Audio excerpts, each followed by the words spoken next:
Because, like I indicated, let's use Carl this time. Let's say that Carl earns $27 a week.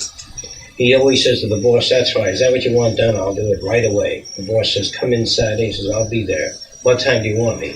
The boss says, "Come in at 6:30. He says, "I'll be in at 5. And he's been working for that company for years. He's got a lot of payments and obligations.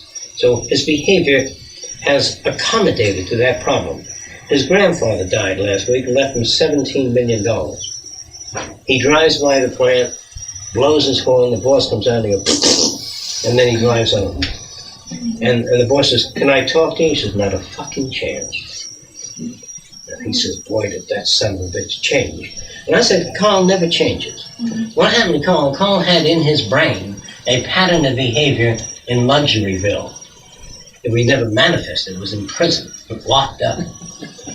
Then there was the behavior that was necessary to live, which he has learned. And he does it, and he swallows, and he comes in Saturday, and the boss says, "You didn't clean under the toilet bowl," and he cleans under the toilet bowl. He's accepted that. He says, "Don't, when you get through, clean a bathtub too."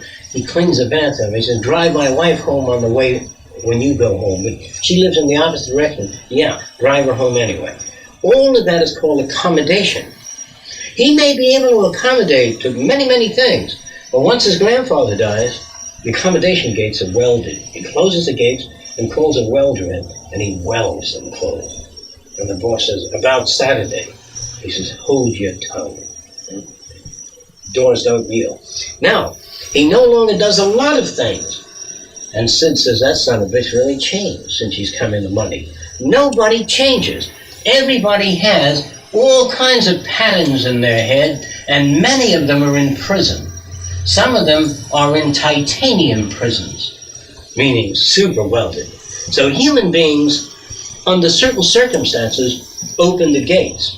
And you say, "Jesus, so that's what you're really like." Like I said before, we will never know what anyone is really like until everyone has economic security and doesn't have to answer to anyone else. So if you wonder about people that suddenly change, there's no such thing.